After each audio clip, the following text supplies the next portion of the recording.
Hi, everyone. Welcome back to episode 3 of the How to Be Cheeky visual podcast. Last week, we talked about the importance of mental, spiritual wellness, physical wellness. But today we're going to do something a little different. So I want to get right into it.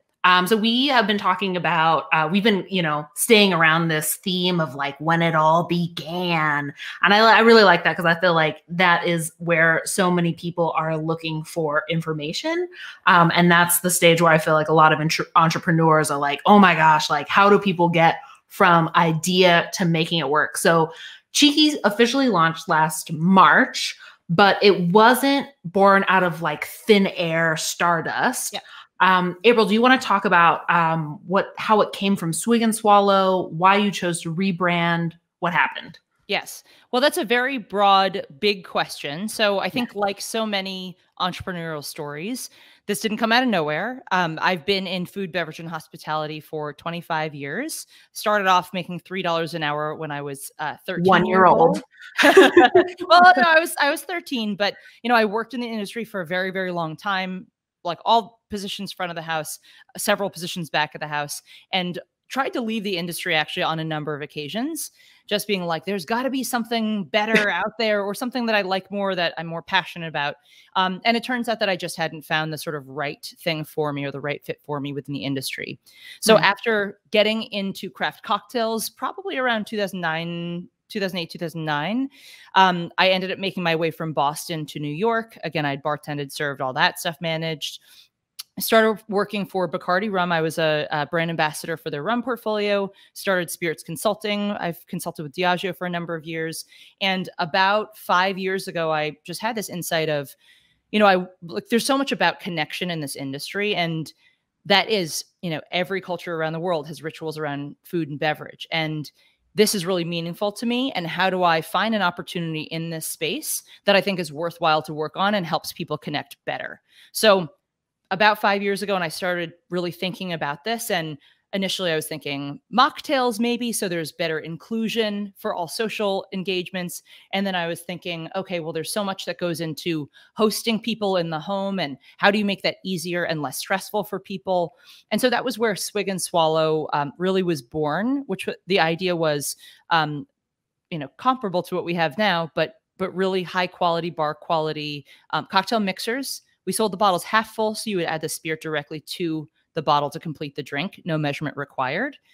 Again, ran it for about 4 years, and we got some traction, but probably about 4 years in, realized that there were a whole lot of things that I'd wanted to change, a whole lot of learnings that I had acquired as a first-time entrepreneur, and really gave it some serious thought and decided, you know what, I'm either going to take this thing apart and go on to other things, or I'm going to take it apart and put it back together again with a new name, with a new concept, and move it forward. And so that was what led into Cheeky launching in, March, April. Cool. Do you, I think that this might be a little bit outside of somebody's scope if they're not in beverage businesses per se, but do you want to speak a little bit to how you went from HPP or cold-process and what that is into what Cheeky is now, hot fill pasteurization, and why that happened? Sure. So I think I'd actually like to take a step back and just talk about the vision and the opportunity first. So what we saw in terms of like a macro trend within the industry is people love high quality products. There is a trend towards better ingredients, more transparency of ingredients, fewer ingredients, all natural, etc. And so looking at the evolution of the craft cocktail world from the late 1980s until today, it's become this global phenomenon. Yet most consumers are not able, they just don't have the ingredients, they don't have the knowledge, they don't have the skill, whatever it may be, to make craft cocktails in the home. And so the idea or the question that I had was, is there a way to make the average consumer, somebody who really doesn't know much about cocktails, but who enjoys them, is there a way to make it easier so they can enjoy these in the home and they can feel empowered and feel good about it?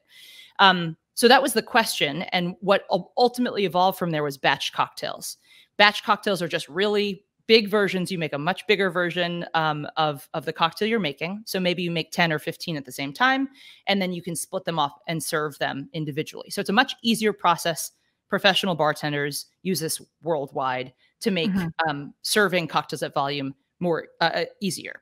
So basically the insight was there is a huge opportunity for somebody if you can teach consumers in seconds how to batch cocktails. So that was the question: is it possible? And then what came out of it was, with Swig, again, it was like, maybe you just prohibit the amount of, or you limit the amount of spirits that you can add to ensure that the ratios are perfect and that the final product is perfect. Ultimately, again, for a range of reasons, I did not think that that was the best solution. And so what we have now with Cheeky is mix and match bar quality syrups and juices for the home cocktail bartender. So really what that means is any spirit, use any of our juices, use any of our syrups. And when you mix these three things together, they make foolproof cocktails using the ratios that we supply when we ship the bottles to you. So huge opportunity in the space if somebody could crack the code with batch cocktails. And then I think the dream or the vision for us is, in the same way that cold brew started off in the home and then moved into cafes, bars and restaurants, then became in CPG, in brick and mortar and retail. That is the sort of roadmap for us as well, which is how do we introduce our concept of batch cocktails, of mix and match cocktails in one channel, and then ensure that that awareness and that use case moves to these other channels as well.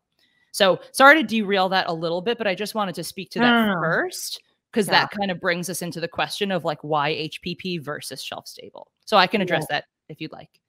Yeah, I will. I do want to just pull out the cold brew comment and ask you further. How do you see, cocktails in the home evolving in the way, in a similar way? What is the big need or ask that consumers have that batch cocktails in the home is going to provide?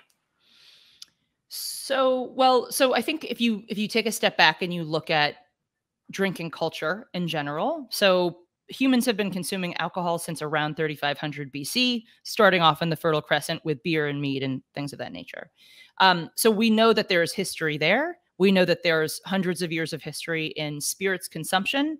We know, when you look at data within the industry, we know that the spirits are gaining market share from wine and beer, predominantly from beer. So we know that there's a big opportunity there. We also know that only a certain portion of these people consume spirits neat. And obviously drinking trends have changed during COVID, but fundamentally it's what I had mentioned before, which is that people innately want connection and they need connection. It's a human need. And if you think about any celebration, any commemorative moment or experience, almost all of these, there's food or beverage incorporated there somewhere, whether it's like a celebratory dinner, a graduation, a wedding, a funeral, there's always food and beverage present. And so I think if you can create a product or a service that enables people to connect more seamlessly, more easily, more enjoyably with friends and family, and it provides something that's surprises and delights that they already like, but maybe it's just a sort of different perspective or different lens on it, I think that there's a lot of opportunity there, whether that's us or whether that's other products or whether it's even outside of food or beverage. I think those principles, those tenets hold true. Awesome. Thank you. And, catch your breath, obviously. But I'm thirsty.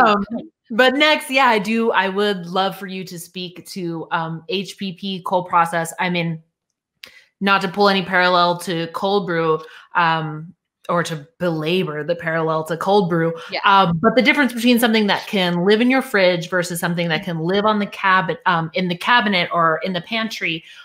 What does that offer for the consumer? What's the difference between those options for you and for the buyer, purchaser, right? Consumer?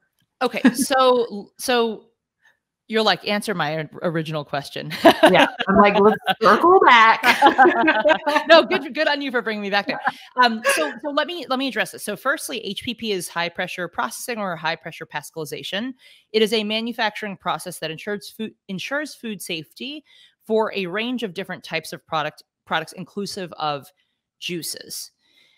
In our case, we had chosen this process because it maintains flavor and nutritional content better than any other process on the market. And so that was the process that we used for Swig and Swallow. The challenge with it is that depending on your product, you have, I mean, it's always going to be refrigerated. Like it has to be refrigerated after HPP. It is not shelf stable. And in our case, because we had such highly acidic products, we actually had a 6-month plus shelf life if refrigerated and unopened. However, most products, if you look at a guacamole or if you look at a green juice or hummus, things of that nature, it might be more like 30 days, maybe 45, something like that, but they tend to be quite low. So the initial insight was people care about quality, people care about flavor. We're going to go with this.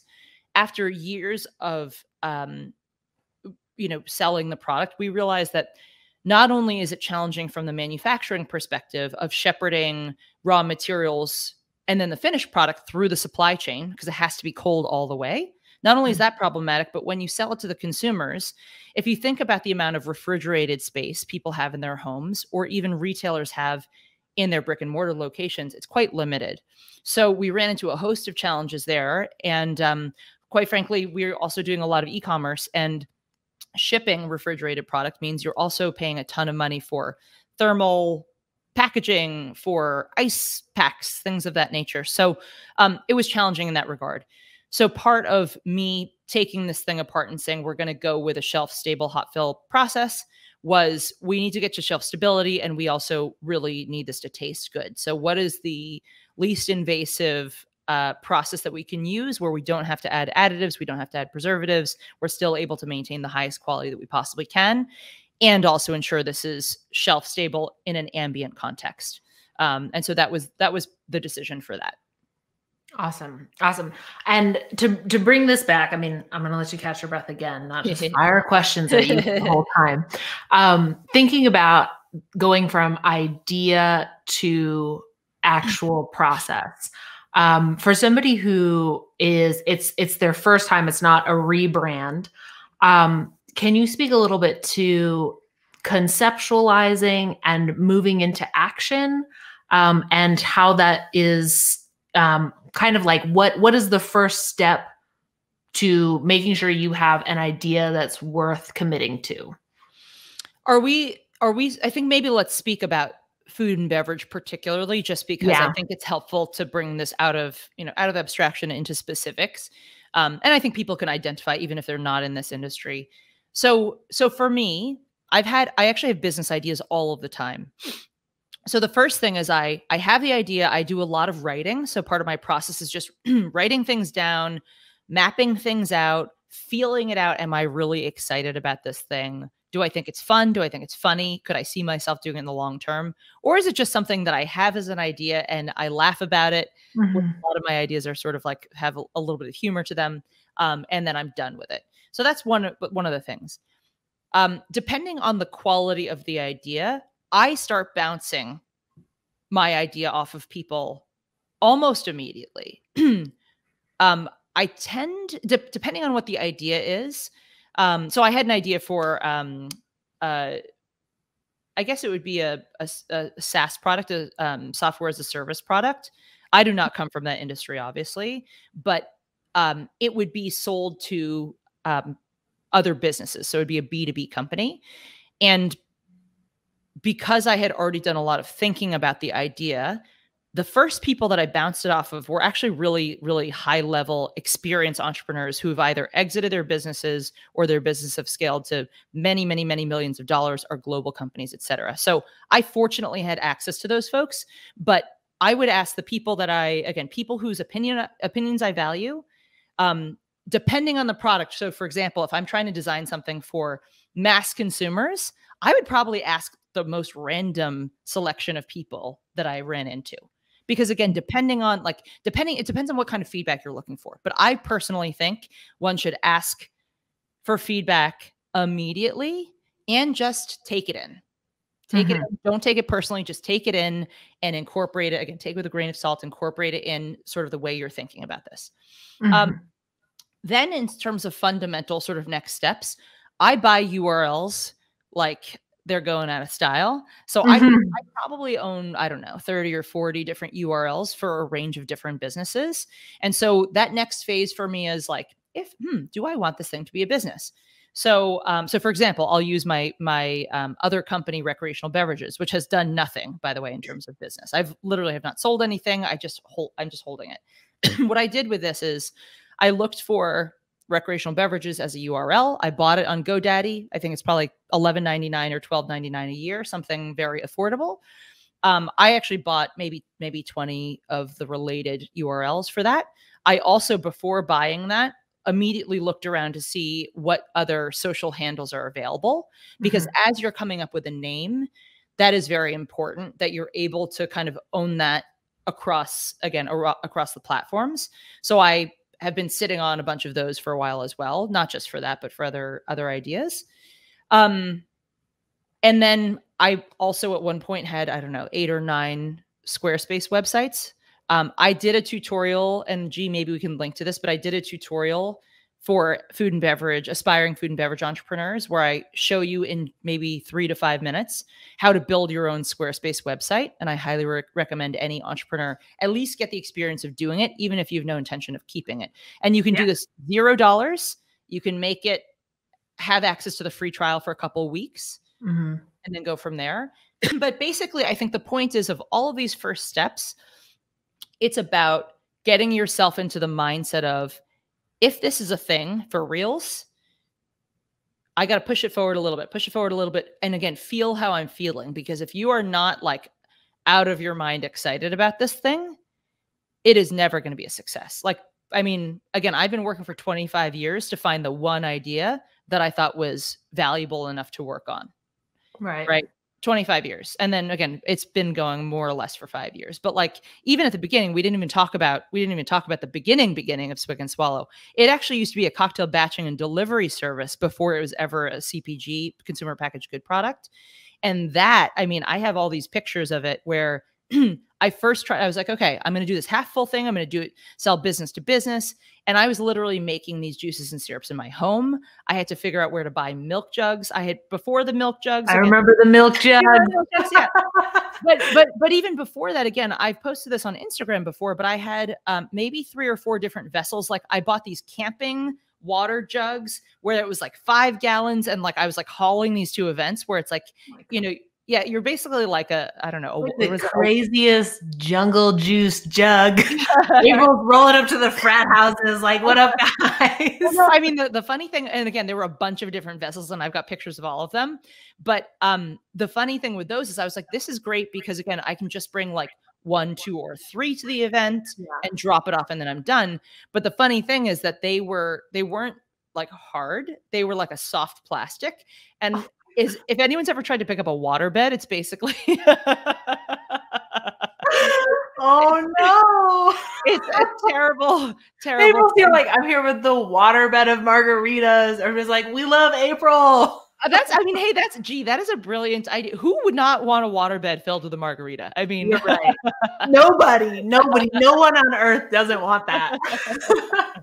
But I want to ask you something, because I mean, when I was hearing you talk about the Squarespace, I had a similar kind of, I had a moment of impulse during this summer. It was like, open up. I mean, I constantly having moments of impulse, but during the summer, there was a brief moment in Amsterdam where the cities were open, bars were open, and I was actually throwing events at some local bars around here. And part of my events was incorporating bottled cocktails. It was a way to minimize direct contact. It was a way to kind of like enter the bottled cocktail space and incorporate some more environmentally friendly packaging options, and et cetera, et cetera. And then all of a sudden, there were so many people who were like, gee, you have to start a bottled cocktail business. And I was like, I had not considered this, right? I was like, no, I start a bottled cocktail business. I was like, I don't really think this is a great time to be starting a beverage business in June of 2020. And several people were really confirming this for me. So I did the Squarespace thing. I bought the domain Thirst Trap because it was available. And why not? And nobody else had it. So I was like, you of have course. to sit on that. G. You have to sit on that. Somebody's going to want to buy that. Yeah. 100%. And the Instagram. I have it's Thirst Trap Club. I have Thirst Trap Club, domain, etc. And I kind of played with the idea of doing like bespoke events. I did one like bespoke event where it was like, I made 3 bottled cocktails. I showed up. It was really cool. It was this like queer bartender, artist, collaborative pride thing. And I brought all the bottled cocktails, totally sold out. Everybody loved them. And I started to receive this like confirmation around me that like, you should start a business. And it was really kind of echoing in my head. And I had a moment where, and I think I even called you up about it. And I was like, I feel like this is a thing, but I don't think it's a good idea. And I don't know what it was inside of me that was like, people are telling me to do this. And it was kind of the opposite of like, I think I have a good idea. And then I'm going to ask people if it's the right idea. It was like people were seeing me do something and were telling me to make a business out of it. And because my heart wasn't on fire about it, I was like, no, this is just, it feels like too much work. I'm like, it feels too much work for something that doesn't set my soul on fire. And for that reason, but I'm still sitting on the domain, like, well, revisit it. What I remember, and by the way, when I said I know you had a moment of impulsivity this summer, I knew it was that I knew what you were talking about. Yeah. And what I remember you saying was you were like, people are telling me to do this thing. And then I was like, I don't know if I have it in me to do all the bullshit April's been through. Right. Which is true. I mean, it's so true. And I think that is like very, very insightful of you to be like, even though there's demand, it does not mean this is my thing. Right. And it could be your thing later. It might just not be now. And so I think that's another thing that I think first-time entrepreneurs or aspiring entrepreneurs definitely get caught up with is like the idea is the thing. And I'm just going to like, I can't tell people my idea, or like, if I don't do it, somebody else is going to do it. And then what am I going to do? I personally believe, again, the more receptive you are and proactive, and the more you're developing your skills consistently, the more of these you're going to have. Again, I have business ideas all of the time.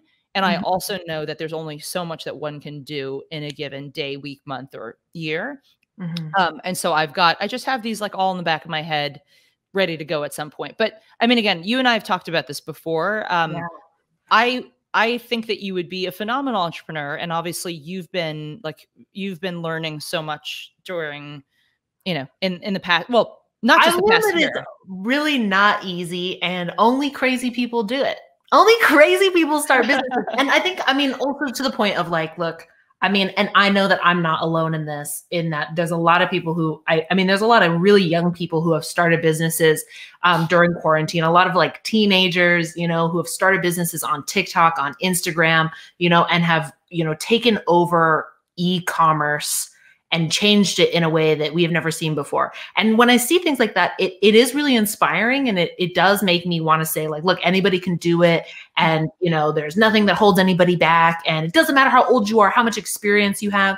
And then, but in my own experience, when I was looking at that possibility of like, what does it take to create a food business here in this city, and thinking about, when I said like, I don't think I can go through all the things that April has gone through, it wasn't to say that like, I think that what you did was like not a good idea. I think it was more of like, I didn't feel like the resources I had at my disposal in that moment were going to kind of offset like what it was going to take from the resources inside me. Yes.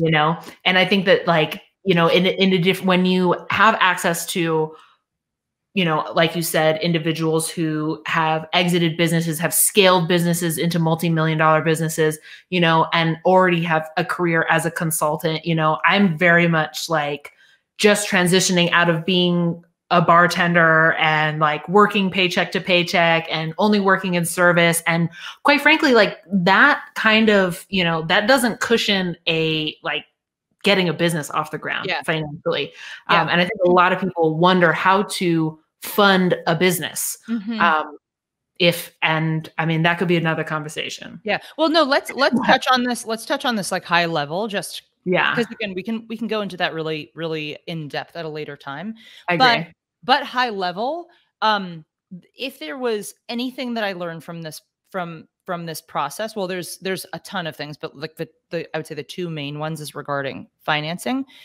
The first of which is when I started off, I had a service business, almost zero overhead. I think I invested $400 in terms of buying, packaging. And again, of course, I was not doing things legitimately because I just didn't know what I needed to do. But I had a service business. I was making money. Every order that I had for the batch cocktails was 500, 4,000, whatever it was. But I'd make the stuff, I'd drop it off. I got paid in advance and I'd leave. And they'd have their events and whatever. And it was great. So the first lesson I learned, and by the way, I should just say that again, at some point I was just like, oh, I want to make this into a package good because this is never going to scale. Like the services thing is never going to scale. And I don't want to be in like broadly the client services business. So I had in particular one phenomenal client who was ordering for all of their events every week.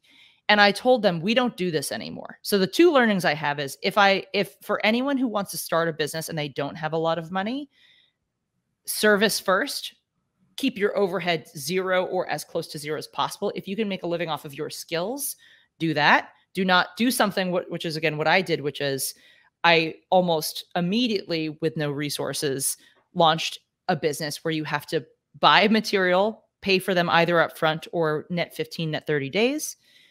Then you've got to figure out how to sell it to people. And then you've got to sell it. And then eventually they pay you. Sometimes you get paid up front. Sometimes it's 30, 60, 90, 100, 120 days, depending on the size of the client. So it would have been easier for me to keep doing the service for a long time, get the money from that, and then put it into the CPG business. But the second thing that I learned, and I already mentioned it, was if people are giving you money, like you should take it. I mean, there's exceptions to that, right? But like me saying, you know what, I'm not doing this anymore. I mean, I probably lost at least $100,000 just from that one client.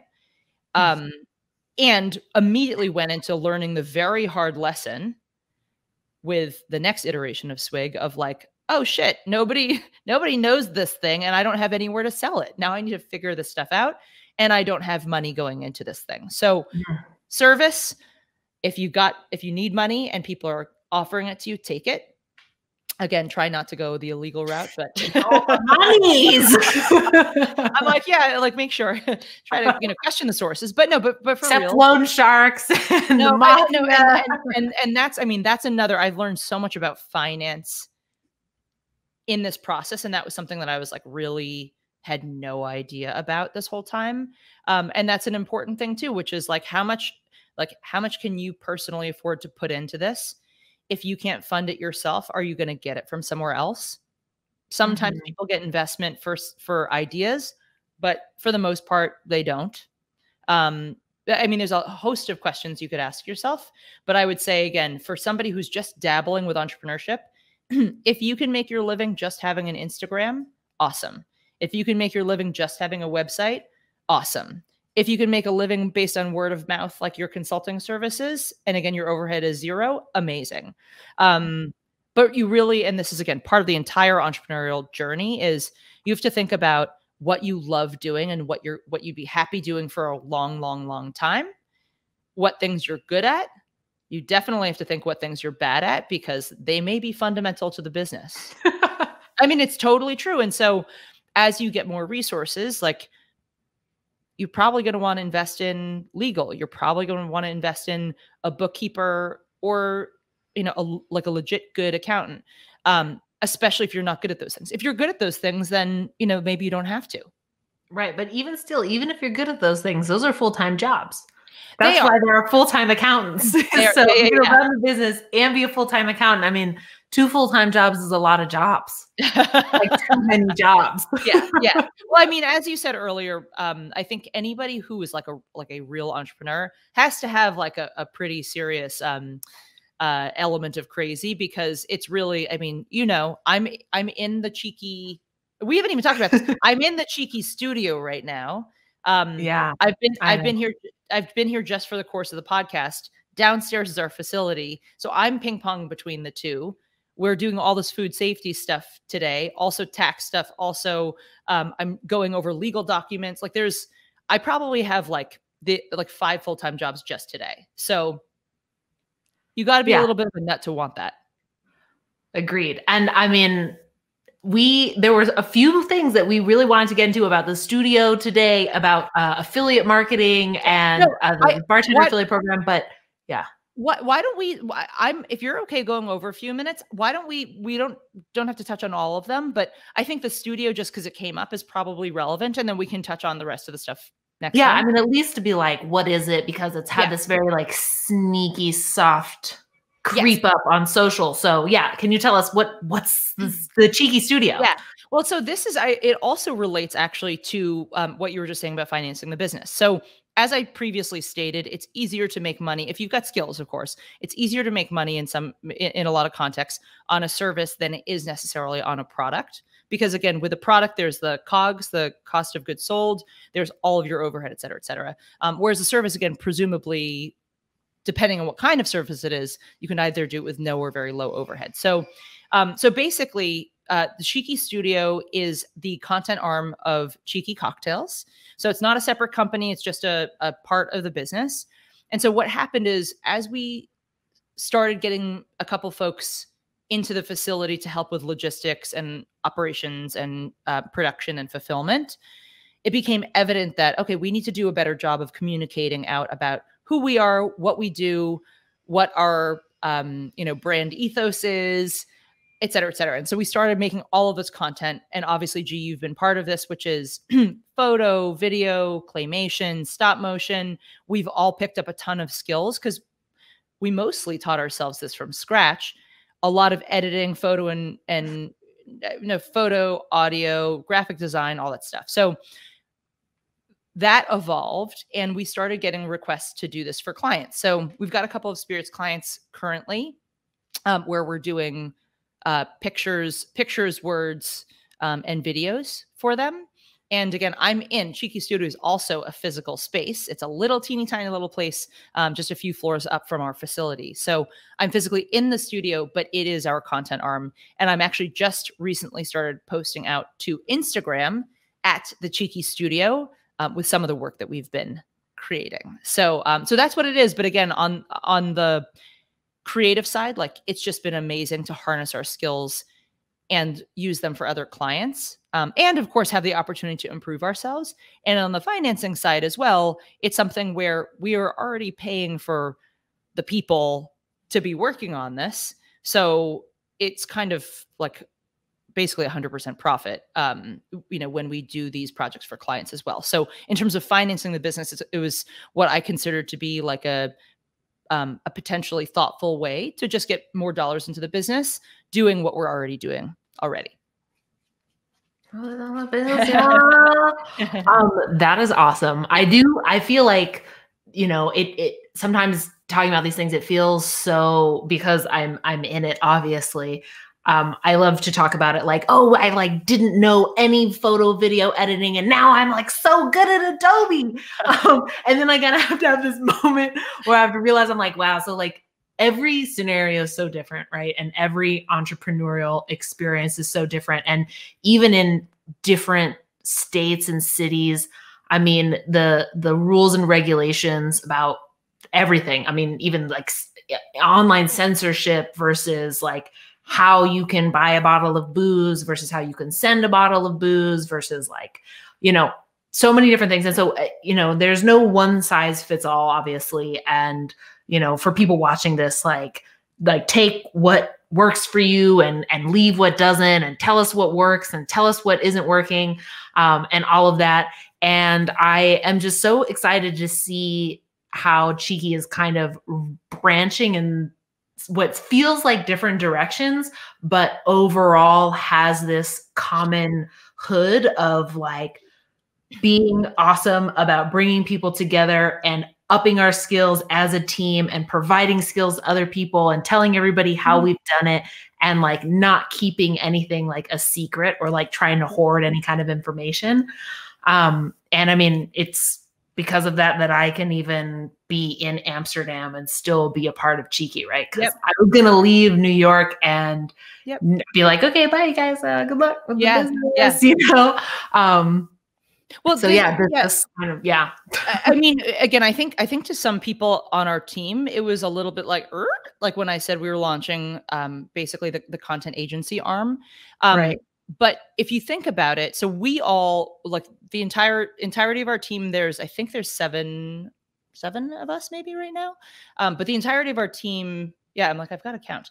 The entirety of our team, we've all been through, our brand deck, our brand pillars, et cetera. And if you really look deeply and look close, like we're all about creativity and empowerment and learning and showcasing the consumer as the expert, not ourselves either. And so I personally think this has been a very natural evolution from how and where we started, because to be an entrepreneur, you have to develop a billion skills in a billion different areas. And I think to be a really healthy culture, you need to encourage growth in your teammates, in your employees, just holistically. And so for me, it feels like this is the most obvious and natural thing for us to do, is to, it's so meta of like, we're like innovating, we're finding these different creative outlets, we're trying stuff, we're throwing at the wall and see if it sticks. We're seeing what, again, what people don't like, what is really compelling. We're developing all these skills simultaneously, and we're sharing those learnings internally as well. And again, being open and able to have people working in different countries, as you said, and still be, I mean, Keith has never been to Cheeky, right? And he keeps saying he wants to come and work with us on site for a while, but he's been an essential part of creating our brand voice. Like he's got this very whimsical perspective on the world, and he's been doing most of our blogs and this and that. And so I think it's just that sort of thing, which is just, it feels like we're all kind of like, this is going to sound really corny, and I just thought of it, but like flying in V formation, it's like, I know. And I know it's gag worthy, but like, but I'm dead serious. And this is the way I'm thinking of it, is like, it's like one person learns on behalf of the group and then shares it. So that's the person who's like in the front, and shares it with the rest of the team. So I don't know. I think it's exciting, and like, I never want to be in a stagnant scenario. And I would never want anyone to feel like they're limited and not growing. Right. So I think it's the future. I think it's the future for any and all cultures, to be honest, is like harnessing and encouraging creativity. Right. And even more so being able to go digital and remote with as many skills as you can, and to learn as many digital remote skills as you can, has been like, it has felt like a race against time to, figure out as much as I can. And I have never sat at a computer this long, except for, I guess, when I was in college. But otherwise, I mean, and I feel like a student of my like own passion. So yes. Yeah. That's the most amazing. I think that's the dream, right? I agree. I think I'm living the dream. Me too. Yes. Oh, sweet. Okay. On that feel-good note. We're really over time. Next week, I think we're going to talk more about entrepreneurship. If anyone's got questions, whether you're, viewing this live or whether you see this afterward, if you've got questions that you want us to cover. So for example, I know that we had gotten a request about, like, I had mentioned something about finding one of our operations and logistics people, Andrea, in one of our last podcasts. And somebody had a question about, like, how do you actually find a person like that? So I think let's add that in for next week. But again, if there's other questions where it's like, I'm trying to get started, I need to know this thing, or like, even again, how you maintain like a positive mindset in like a totally like ping pong and crazy, erratic, business world, any of that stuff is fair game. So why don't we do more of that next week? Absolutely. And if there's anybody who's interested in coming on our podcast, feel free to shoot us a message. Yeah, she easy. Yeah, like anybody. Anyone with a pulse. No, I was joking. My mom's gonna call and be like, bring me. All right. Okay. Well, G, thank you so much for hosting, and see you next week. Thank you. See y'all next week. Bye. Bye.